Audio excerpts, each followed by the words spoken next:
പരിശുദ്ധാത്മാവേ സഹായക, നിരന്തരമെന്നെ സഹായിക്കണേ.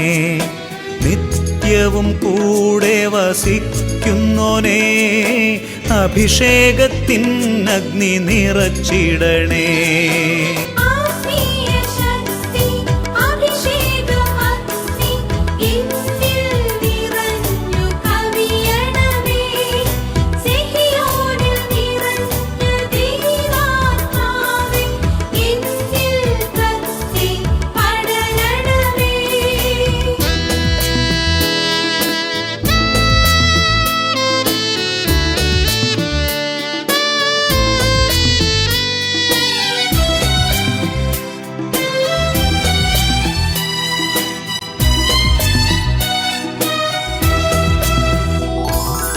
എന്നുള്ളിൽ നിറയുന്ന ദൈവിക ശക്തി ലൗകിക ശക്തിയെ തകർത്തിടുന്നു.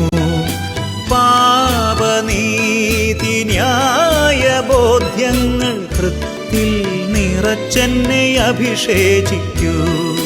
പരിശുദ്ധാത്മാവേ സഹായക, നിരന്തരമെന്നെ സഹായിക്കണേ.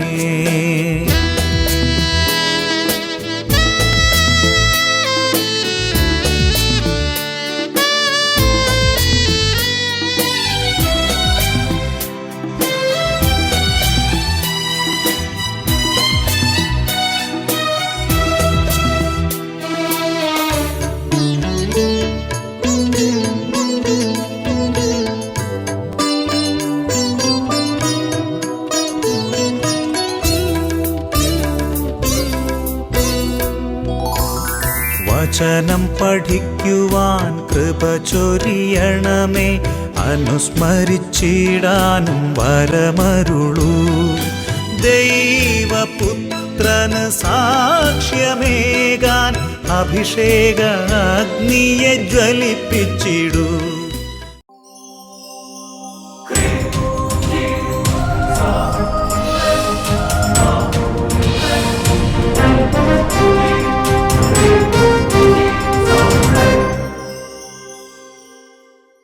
Praise the Lord. Praise the Lord. Hallelujah. Hallelujah. അഭിഷേകാന്ത വചന ശുശ്രൂഷയെ സംബന്ധിക്കുവാൻ കർത്താവിനെ പ്രത്യേകം തിരഞ്ഞെടുക്കപ്പെട്ട നിങ്ങളെയും നിങ്ങളുടെ കുടുംബങ്ങളെയും പരിശുദ്ധ അമ്മയുടെ വിമല ഹൃദയത്തിനും ഈശോയുടെ തിരുഹൃദയത്തിനും പ്രതിഷ്ഠിക്കുന്നു. ഈശോയുടെ തിരുഹൃദയം ദുഷ്ടശത്രുവിൽ നിന്ന് നിങ്ങളെ കാത്തുകൊള്ളട്ടെ. ആമേൻ. ഹല്ലേലൂയ. ഹല്ലേലൂയ.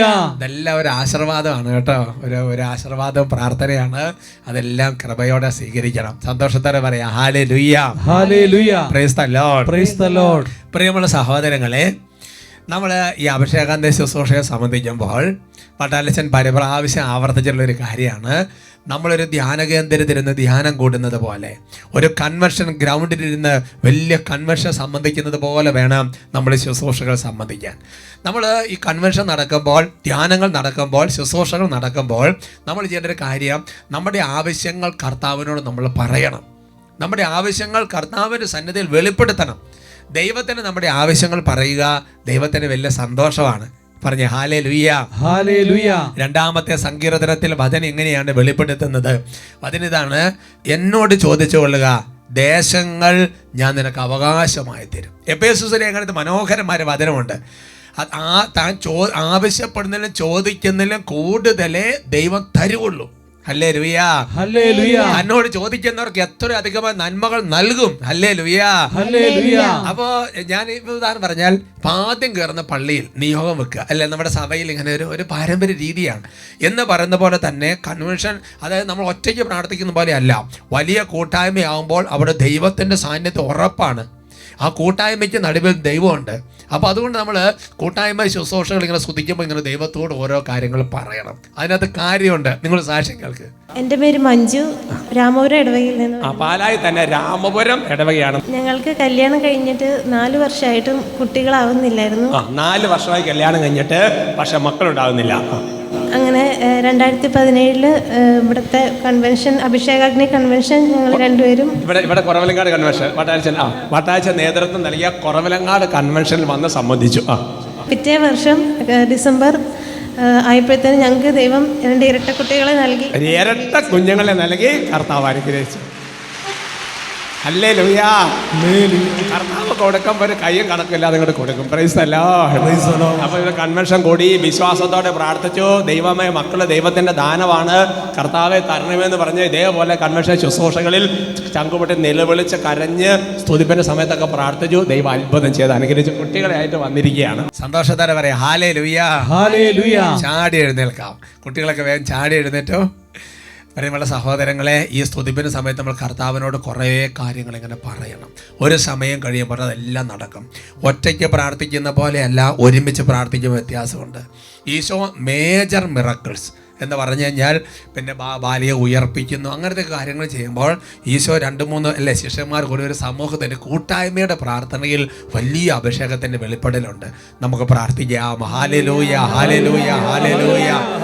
ഹല ഹല ഹല ഹല ഹല ഹല ഹല. ഓ കർത്താവേ, ദൈവജന ഒരുമിച്ച് കൂടുന്നിടത്ത് ഞാൻ അവർക്ക് മുൻപിൽ എൻ്റെ പരിശുദ്ധി വെളിപ്പെടുത്തുമെന്ന് യെസക്കേൽ പ്രവചനത്തിൽ ലേവ്യരുടെ പുസ്തകത്തിലും വെളിപ്പെടുത്തിയ കർത്താവേ, ഇസ്രായേൽ ജനം മരുഭൂമിയിലൂടെ യാത്ര ചെയ്യുമ്പോൾ ആ ദൈവജനത്തിന്റെ നടുവിൽ കരബലം പ്രകടമാക്കിയ കർത്താവേ, ഞങ്ങൾ വിശ്വസിക്കുന്നു, ഞങ്ങൾ ആരാധിക്കുന്നു, ഞങ്ങൾ ഏറ്റുപറയുന്നു, ഞങ്ങൾ പ്രഖ്യാപിക്കുന്നു. കർത്താവിന്റെ കരബലം പൂർണ്ണമായി വെളിപ്പെടും, അത്ഭുതങ്ങൾ സംഭവിക്കട്ടെ. സന്തോഷത്തോടെ കൈയടിച്ച്. കർത്താവിന്റെ കരബലം പൂർണ്ണമായി വെളിപ്പെടും, അടയാളങ്ങൾ സംഭവിക്കട്ടെ. കൈയടിച്ച്. കർത്താവിന്റെ കരബലം പൂർണ്ണമായി വെളിപ്പെടും, അത്ഭുതങ്ങൾ സംഭവിക്കട്ടെ. കർത്താവിന്റെ കരബലം പൂർണ്ണമായി വെളിപ്പെടും, അടയാളങ്ങൾ സംഭവിക്കട്ടെ. ഇന്നിവിടെ ഈ നിമിഷം ദൈവശക്തി വെളിപ്പെടട്ടെ. ഇന്നിവിടെ ഈ നിമിഷം ദൈവശക്തി വെളിപ്പെടട്ടെ. ഇന്നും ജീവിക്കുന്ന യേശുവിന്റെ സാന്നിധ്യത്തെ ജനതകൾ കണ്ടിടട്ടെ. ഇന്നും ജീവിക്കുന്ന യേശുവിന്റെ സാന്നിധ്യത്തെ ജനതകൾ കണ്ടിടട്ടെ. സന്തോഷത്തോടെ ഇടത്തോടെ മരത്തോടെ അനങ്ങി കുടുംബം ഒരുമിച്ച്, സമൂഹം ഒരുമിച്ച് വലിയ ആനന്ദത്തോടെ സന്തോഷത്തോടെ. കർത്താവിന്റെ ആത്മാവ് ഉള്ളിടത്ത് സ്വാതന്ത്ര്യമുണ്ട്. പോരാ, നല്ല സന്തോഷത്തിൽ സന്തോഷിച്ച് കൈയടിച്ച് കൈയടിച്ച് കൈയടിച്ച്. പത്രോസിന്റെ നിഴലിൽ സൗഖ്യശക്തി വ്യാപരിച്ച് അത്ഭുതങ്ങൾ സംഭവിക്കട്ടെ. ആവർത്തിച്ച്. പത്രോസിന്റെ നിഴലിൽ സൗഖ്യശക്തി വ്യാപരിച്ച് അത്ഭുതങ്ങൾ സംഭവിക്കട്ടെ. തടവറ കുലുങ്ങും, അഭിഷേകം വെളിപ്പെട്ട അടയാളങ്ങൾ സംഭവിക്കട്ടെ. തടവറ കുലുങ്ങും, അഭിഷേകം വെളിപ്പെട്ട അടയാളങ്ങൾ സംഭവിക്കട്ടെ. കൈകൾ ഉയർത്തി. ഇന്നിവിടെ ഈ നിമിഷം ദൈവശക്തി വെളിപ്പെടട്ടെ. ഇന്നിവിടെ ഈ നിമിഷം ദൈവശക്തി വെളിപ്പെടട്ടെ. ഇന്ന് ജീവിക്കുന്ന യേശുവിന്റെ സാന്നിധ്യത്തെ ജനതകൾ കണ്ടിടട്ടെ. ഇന്നും ജീവിക്കുന്ന യേശുവിന്റെ സാന്നിധ്യത്തെ ജനതകൾ കണ്ടിടട്ടെ.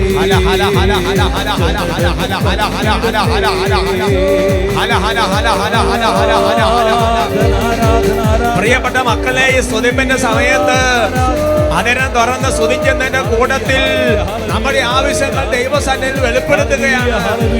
മക്കളില്ലാത്ത ദമ്പതികൾ കർത്താവിനോട് മക്കളെ ചോദിക്കുക.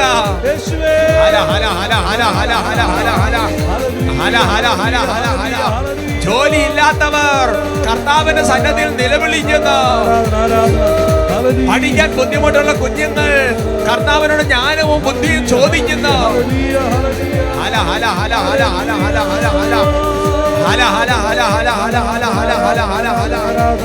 പത്രോസും പൗലോസും നടന്നു പോകുമ്പോൾ അവരുടെ നിഴലെങ്കിലും വീണ്ടിരുന്നെങ്കിൽ വിശ്വസിച്ച് പ്രാർത്ഥിച്ച് അനേകരെ കർത്താവ് സുഖപ്പെടുത്തിയില്ലേ? രോഗികൾ ഇപ്പോൾ പ്രാർത്ഥിക്കുന്നു. കടബാധ്യതയിൽ ഇരിക്കുന്നവർ വിശ്വാസത്തോടെ കടബാധ്യത കെട്ടടിച്ച് സാമ്പത്തിക അഭിവൃദ്ധി നൽകണമെന്ന് ദൈവത്തോട് ചോദിക്കുന്നു.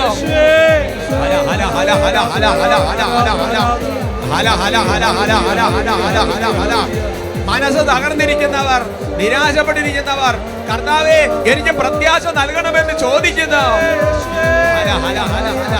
പരിശുദ്ധാത്മാവിന്റെ കൃപകൾ ചോദിക്കുക, പരിശുദ്ധാത്മാവിന്റെ ഫലങ്ങൾ ചോദിക്കുക, സ്നേഹം, ആനന്ദം, ക്ഷമ, ദാനങ്ങളും വരങ്ങളും എല്ലാം ചോദിക്കുക.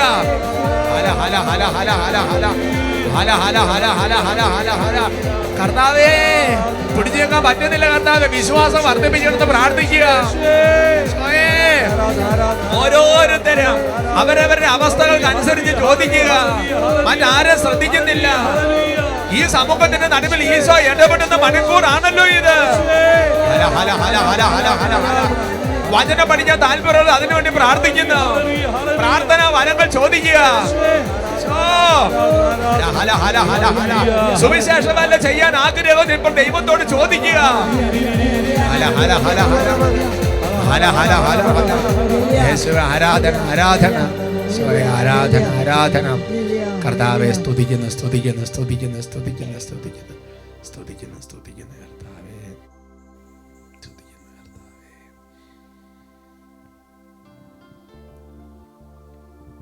നമ്മുടെ എല്ലാ ആവശ്യങ്ങൾക്കും വേണ്ടി പരിശുദ്ധ അമ്മ മുട്ടിപ്പായിട്ട് പ്രാർത്ഥിക്കും. അർത്ഥം മനസ്സിലാക്കി നമുക്ക് പ്രാർത്ഥിക്കാം. ഒപ്പം വചനത്തിൻ്റെ കവാടം തുറന്നു കിട്ടാൻ വേണ്ടി അപേക്ഷിക്കാം. ഒരുമിച്ച് പ്രാർത്ഥിക്കാം. നന്മ നിറഞ്ഞ മറിയമേ സ്വസ്തി, കർത്താവ് അങ്ങയുടെ കൂടെ സ്ത്രീകളിൽ അങ്ങ് അനുഗ്രഹിക്കപ്പെട്ടവളാകുന്നു. അങ്ങയുടെ ഉദരത്തിൻ ഫലമായി ഈശോ അനുഗ്രഹിക്കപ്പെട്ടവനാകുന്നു. പരിശുദ്ധ മറിയമേ തമ്പുരാന്റെ അമ്മേ, പാപികളായ ഞങ്ങൾക്ക് വേണ്ടി ഇപ്പോഴും ഞങ്ങളുടെ മരണസമയത്തും തമ്പുരാനോട് അപേക്ഷിച്ചുകൊള്ളണമേ. ആമേൻ. Praise the lord. Praise the lord. ഹല്ലേലൂയ. ഹല്ലേലൂയ. ഇരിക്കാം.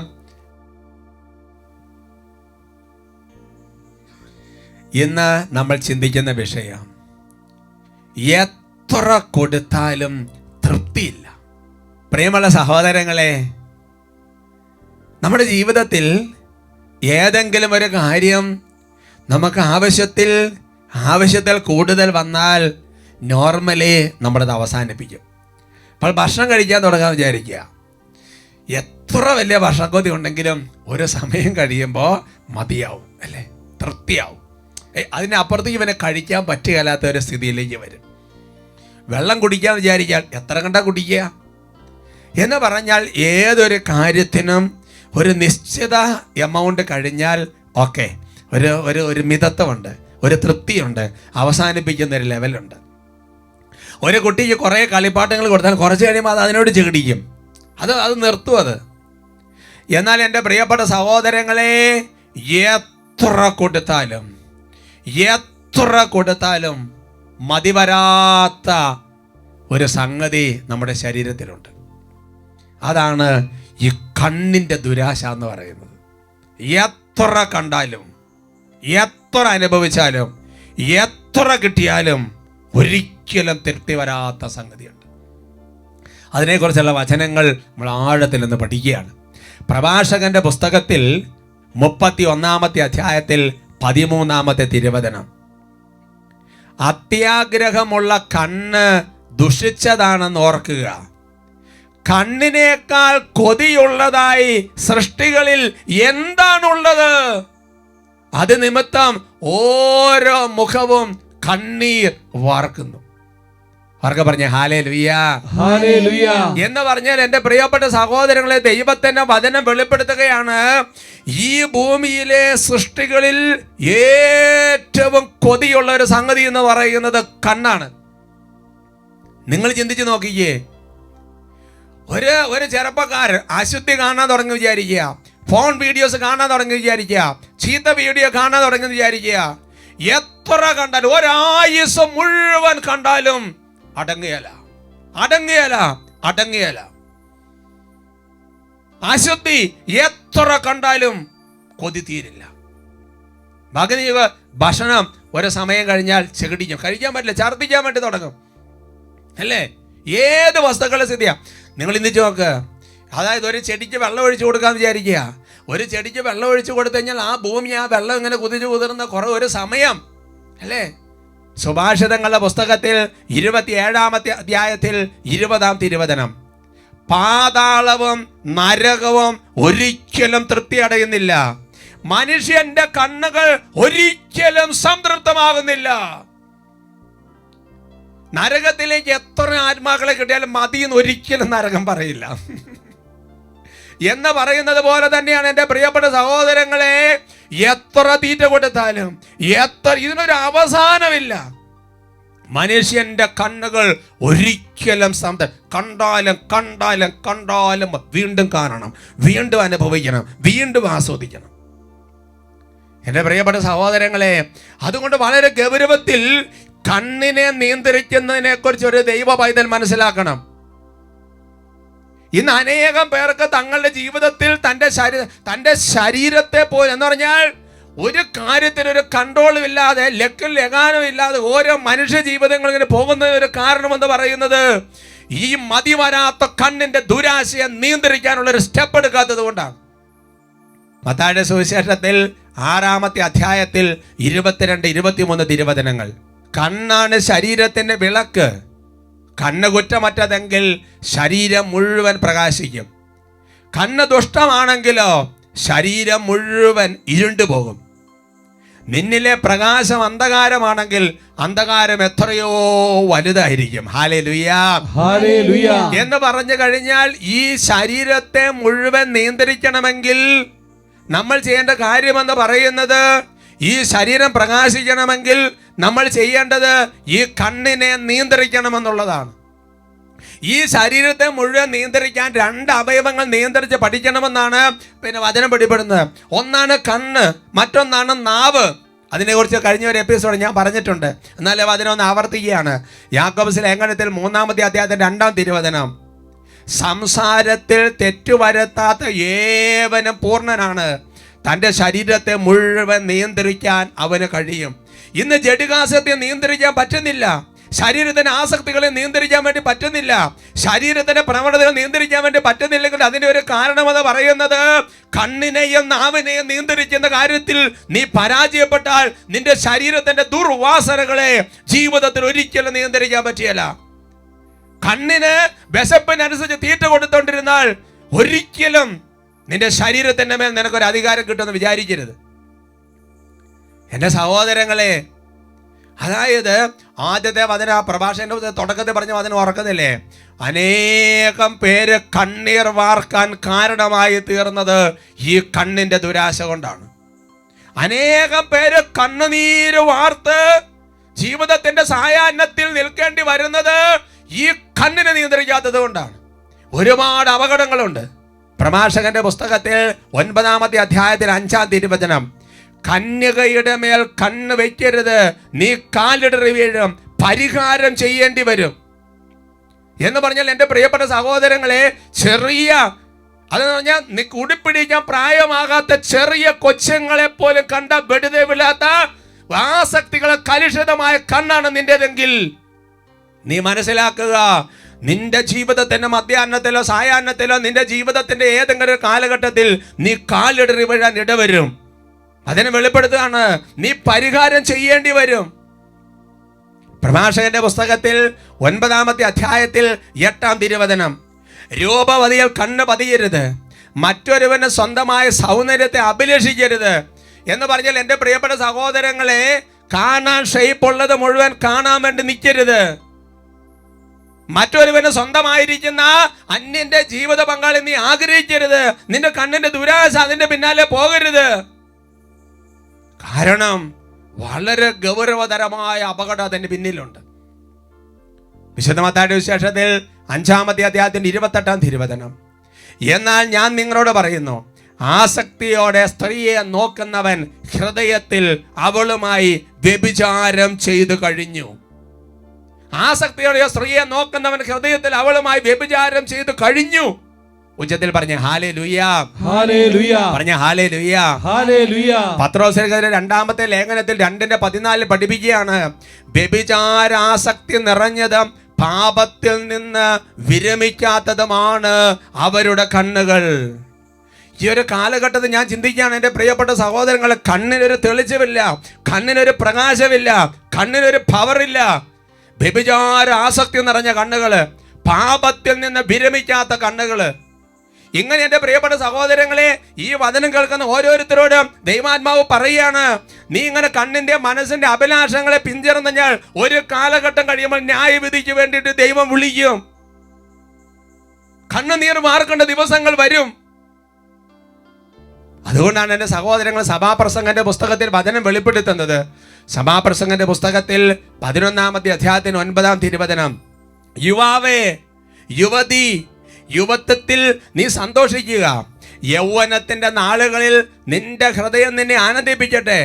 ഹൃദയത്തിന്റെ പ്രേരണകളെയും കണ്ണിന്റെ അഭിലാഷങ്ങളെയും പിൻചെല്ലുക. എന്നാൽ ഓർമ്മിച്ചു കൊള്ളുക, ഇവയ്ക്കെല്ലാം ദൈവം നിന്നെ ന്യായവിധിക്കായി വിളിക്കും. ഹല്ലേലൂയാ, ഹല്ലേലൂയാ. അതുകൊണ്ട് എൻ്റെ പ്രിയപ്പെട്ട സഹോദരങ്ങളെ, കണ്ണിന് ഇഷ്ടപ്പെട്ടതെല്ലാം കണ്ട് ഒരിക്കലും മതിവരാത്തതിനെ തൃപ്തി വരാത്ത ഈ സംഗതിയുടെ അഭിലാഷങ്ങൾക്ക് വേണ്ടി ജീവിതത്തിൽ രാവിലെ മുതൽ വൈകുന്നേരം വരെ, വൈകുന്നേരം മുതൽ പിറ്റേ ദിവസം വരെ അതുപോലെ ഓരോ തരത്തിലുള്ള വൈകൃതങ്ങൾ കണ്ട് നടന്നാൽ എൻ്റെ സഹോദരങ്ങളെ, സ്വർഗത്തിന്റെ ന്യായവിധി മാത്രമല്ല, ഈ ഭൂമിയിൽ വെച്ച് തന്നെ കണ്ണുനീർ വാർക്കേണ്ട സാഹചര്യങ്ങൾ വരും. നിങ്ങൾ ചിന്തിച്ചു നോക്ക്. ദാനിയേൽ പ്രവചനത്തിൽ കാണുന്ന സൂസന്ന എന്ന് പറഞ്ഞൊരു പാവപ്പെട്ട പെൺകുട്ടിയുണ്ട്. 2 ന്യായാധിപന്മാർ ദിനംതോറും അവളെ ഉറ്റുനോക്കിക്കൊണ്ടിരുന്നു. ദിനംതോറും അവളുടെ സൗന്ദര്യം ആസ്വദിച്ചുകൊണ്ടിരുന്നു. എന്താ സംഭവിച്ചത്? ഈ ഭൂമിയിൽ വെച്ച് തന്നെ കണ്ണുനീർ വാർക്കേണ്ട സാഹചര്യങ്ങൾ വന്നില്ലേ? ദാവീദിന് എന്താ സംഭവിച്ചത്? ദാവീദിന് ഇതേപോലെ തന്നെ പിന്നെ രൂപവതിയിൽ കണ്ണു പതിഞ്ഞതും മറ്റൊരുവന്റെ സൗന്ദര്യത്തെ നോക്കി ആസ്വദിച്ചതിന്റെ പ്രത്യാഘാതം അനുഭവിക്കേണ്ടി വന്നില്ലേ? അതുകൊണ്ടാണ് യാക്കോബ് സ്ലേഹ പഠിപ്പിക്കുന്നത്, ദുർമോഹം ഗർഭം ധരിച്ച് പാപത്തെ പ്രസവിക്കും, പാപം അതിന്റെ വളർച്ച പൂർത്തിയാകുമ്പോൾ മരണം ജനിപ്പിക്കും. അതുകൊണ്ട് എൻ്റെ പ്രിയപ്പെട്ട സഹോദരങ്ങളെ, ദൈവവചനത്തിന്റെ വെളിച്ചത്തിൽ ഞാനൊരു കാര്യം പറയാൻ ആഗ്രഹിക്കുകയാണ്. ചില സാഹചര്യങ്ങളിൽ കണ്ണടയ്ക്കാൻ പഠിക്കണം. യെശയ്യാ പ്രവചനത്തിൽ 33-ാമത്തെ അധ്യായത്തിൽ അതിന്റെ 15-ാം തിരുവചനം, book of Isaiah chapter 33 verse 15, നീതിയുടെ മാർഗത്തിൽ ചരിക്കുകയും സത്യം സംസാരിക്കുകയും ചെയ്യുന്നവൻ, മർദ്ദന വഴിയുള്ള നേട്ടം വെറുക്കുന്നവൻ, കൈക്കൂലി വാങ്ങാതിരിക്കാൻ കൈ കുടയുന്നവൻ, രക്തച്ചൊരിച്ചിലിനെ പറ്റി കേൾക്കാതിരിക്കാൻ ചെവി പൊത്തുന്നവൻ. അടുത്ത വാക്യം, തിന്മ ദർശിക്കാതിരിക്കാൻ കണ്ണുകൾ അടയ്ക്കുന്നവൻ, അവൻ ഉന്നതങ്ങളിൽ വസിക്കും. ഹല്ലേലൂയാ, ഹല്ലേലൂയാ. അതുകൊണ്ട് അശുദ്ധി കാണാതിരിക്കാൻ കണ്ണടയ്ക്കുന്നവൻ, ആവശ്യമില്ലാതെ കാണാതിരിക്കാൻ കണ്ണ് മാറ്റുന്നവൻ, അവനെ കുറിച്ച് ദൈവത്തിന്റെ വചനം വെളിപ്പെടുത്തുകയാണ്. അവൻ ഉന്നതമായ കാര്യങ്ങൾ ദർശിക്കും. അവൻ ഉന്നതമായ ദൈവത്തിന്റെ വെളിപ്പെടുത്തൽ ലഭിക്കും. അവൻ ദൈവത്തിന്റെ ഗ്ലോറി ദർശിക്കാൻ ഇടവരും എന്ന വചനം വെളിപ്പെടുത്തുകയാണ്. ഉച്ചത്തിൽ പറഞ്ഞ ഹല്ലേലൂയാ, ഹല്ലേലൂയാ. ജോബ് നല്ലൊരു ഉദാഹരണമാണ്. ജോബിന്റെ പുസ്തകത്തിൽ 31-ാമത്തെ അധ്യായത്തിൽ 1-ാം തിരുവചനത്തിൽ ജോബ് തന്നെ പറയുകയാണ്, ഞാൻ എൻ്റെ കണ്ണുകളുമായി ഒരു ഉടമ്പടി ചെയ്തിട്ടുണ്ട്. അപ്പോൾ ഒരു കന്യകയെ ഞാൻ എങ്ങനെ നോക്കും? അതുകൊണ്ട് ശ്രദ്ധിക്കണം. ഇസ്രായേൽ ജനത്തോട് ദൈവം പറഞ്ഞൊരു കാര്യമുണ്ട്. ദൈവം പറഞ്ഞ കാര്യം എന്തെന്നറിയാവോ? നിങ്ങളുടെ വസ്ത്രത്തിന്റെ വിളുമ്പിൽ ചില തൊങ്ങലുകൾ നിങ്ങൾ അത് തുന്നിച്ചേർക്കണം. എന്നിട്ട് നിങ്ങൾ ഈ വസ്ത്രമിട്ട് നടക്കുമ്പോൾ ഈ തൊങ്ങലുകളുടെ ശബ്ദം കേൾക്കുമ്പോൾ നിങ്ങൾ ചില കാര്യങ്ങൾ ഓർമ്മയിൽ വരും. അതിനു വേണ്ടിയിട്ട് ഇങ്ങനെ ചെയ്യാൻ ദൈവം പറഞ്ഞിരിക്കുകയാണ്. സംഖ്യയുടെ പുസ്തകത്തിൽ 15-ാമത്തെ അധ്യായത്തിന്റെ 39-ാം തിരുവചനം, book of Numbers chapter 15 verse 39, ഹൃദയത്തിന്റെയും കണ്ണുകളുടെയും ചായ്വനുസരിച്ച് യഥേഷ്ടം ചരിക്കാനുള്ള നിങ്ങളുടെ പ്രവണതയെ പിൻചെല്ലാതെ കർത്താവിന്റെ കൽപ്പനകളെല്ലാം ഓർത്ത് പാലിക്കുന്നതിന് ഈ തൊങ്ങലുകൾ അടയാളമായിരിക്കും. ഹല്ലേലൂയാ, ഹല്ലേലൂയാ. അപ്പോൾ ഇസ്രായേൽ ജനത്തിന് ആദ്യ കാലഘട്ടങ്ങളിൽ ദൈവം ഒരു നിർദ്ദേശം കൊടുക്കുകയാണ്.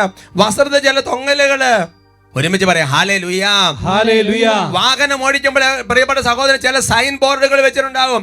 ഇവിടെ വളവാണ്, ഇവിടെ ഇതാണ്, ശ്രദ്ധിക്കണം എന്ന് പറയുന്നത് പോലെ തന്നെ ഈ പറയുന്ന തൊങ്ങലുകളുടെ സ്വരമൊക്കെ കേൾക്കുമ്പോൾ നീ ഓർക്കണം, നീ കണ്ണിനെ നിയന്ത്രിക്കണം. അതാണ് യുവാവ് യുവതി, നീ കണ്ണിന്റെ മനസ്സിന്റെ പ്രേരണകൾ പിന്നാലെ പോകരുത് എന്ന് ദൈവവചനം വെളിപ്പെടുത്താൻ കാരണം.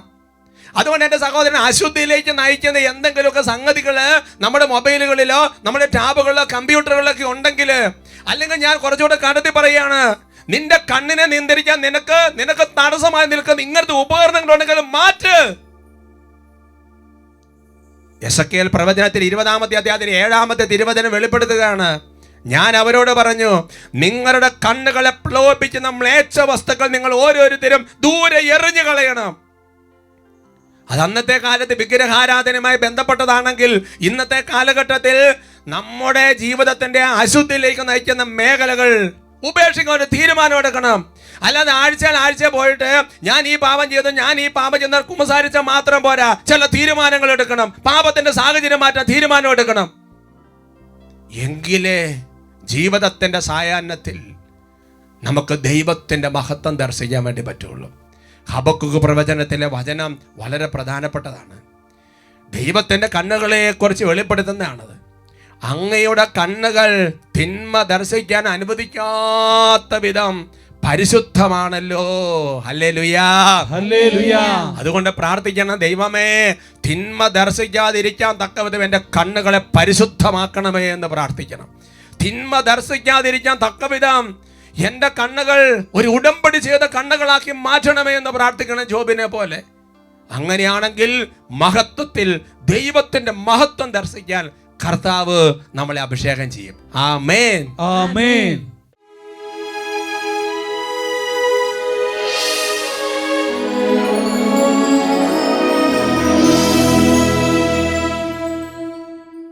കർത്താവിൻ്റെ സന്നിധിയിൽ നമുക്ക് ആത്മാർത്ഥമായിട്ട് പ്രാർത്ഥിക്കാം. എൻ്റെ പ്രിയപ്പെട്ട സഹോദരങ്ങളെ, എത്രയോ തവണ നമ്മൾ നമ്മുടെ കണ്ണിൻ്റെ അഭിലാഷങ്ങൾ നിയന്ത്രിക്കാൻ തീരുമാനമെടുത്ത് ഒരുപാട് തവണ വീണുപോയി. അതിന് കാരണം നമ്മൾ ദൈവത്തെ അതുപോലെ ആശ്രയിക്കണം. ഈശോയോട് പറയണം, ഈശോ എനിക്ക് പറ്റുന്നില്ല, അതുകൊണ്ട് കർത്താവ് തന്നെ എന്നെ സഹായിക്കണം. എൻ്റെ പ്രിയപ്പെട്ട സഹോദരങ്ങളെ, ഹെബ്രായ ലേഖനം 9 വചനം നമുക്ക് ഓർക്കാം. നിത്യാത്മാവ് മൂലം കളങ്കമില്ലാതെ തന്നെ സമർപ്പിച്ച നമ്മുടെ കർത്താവ് ഈശോയുടെ ക്രിസ്തുവിൻ്റെ രക്തം എല്ലാ നിർജീവ പ്രവൃത്തികളിൽ നിന്ന് നമ്മുടെ അന്തരംഗത്തെ വിശുദ്ധീകരിക്കും. കർത്താവിനെ പ്രാർത്ഥിക്കുക, എൻ്റെ കണ്ണുകൾ കഴുകണം. കർത്താവ് എൻ്റെ കണ്ണുകൾ കൊണ്ട് എൻ്റെ അശുദ്ധി മുഴുവൻ കഴുകി കളയണം. എന്നൊരു കർത്താവ് തിരുരത്വത്തിൻ്റെ വലിയൊരു സംരക്ഷണം, ഒരു പ്രൊട്ടക്ഷൻ ഞങ്ങൾക്ക് നൽകണം. യേശയ്യാ 33 പറഞ്ഞതുപോലെ, ഹബക്കൂക്ക് ഞങ്ങൾ കേട്ടതുപോലെ, തിന്മ ദർശിക്കാതിരിക്കാൻ തക്ക വിധം കർത്താവേ ഒരു കവചം ഞങ്ങൾക്ക് നൽകണം. ഓരോരുത്തരും കരങ്ങൾ തുറന്നു പിടിച്ച് ഉള്ളൊരുക്കി പ്രാർത്ഥിക്കുന്നു. ഈശോയേ എന്നെ കഴുകണമേ, ഇരുൾ നീക്കിയുള്ളം തെളിക്കണമേ. ഈശോയേ എന്നെ കഴുകണമേ, ഇരുൾ നീക്കിയുള്ളം തെളിക്കണമേ. സർവാംഗമെന്നെ നീ ശുദ്ധനാക്കൂ, കണ്ണുകളെന്ന് നാവിനെ നിയന്ത്രിച്ച ശരീരം മുഴുവൻ ശേഷമെന്നെ നീ ശോഭിതനാക്കൂ. സർവാംഗമെന്നെ നീ ശുദ്ധനാക്കൂ, ഈശോ സവിശേഷമെന്നെ നീ ശോഭിതനാക്കൂ. രണ്ട് കരങ്ങൾ ഈശോയുടെ പക്കലേക്ക് ഉയർത്തിപ്പിടിച്ച് കുത്തിപ്പിളർക്കപ്പെട്ട ഹൃദയമായി കിടക്കുന്ന ഈശോയെ മനസ്സിൽ ധ്യാനിച്ച് ഉച്ചത്തിൽ വിളിക്കട്ടെ, യേശുവേ. യേശുവിന്റെ പരിശുദ്ധ രക്തത്തിന്റെ ശക്തിയാൽ കണ്ണുകളുടെ ദുരാശ ബന്ധിക്കുന്നു, നിത്യാഗ്നിയിൽ നിബന്ധിക്കട്ടെ. യേശുവിന്റെ നാമത്തിൽ വിടുതൽ ഭാവിക്കട്ടെ, പൈശാചിക അടിമത്തങ്ങൾ വിട്ടോട്ടെ. സർവാംഗമെന്നെ നീ ശുദ്ധനാക്കൂ, സവിശേഷമെന്നെ നീ ശോഭിതനാക്കൂ, ശോഭിതനാക്കൂ.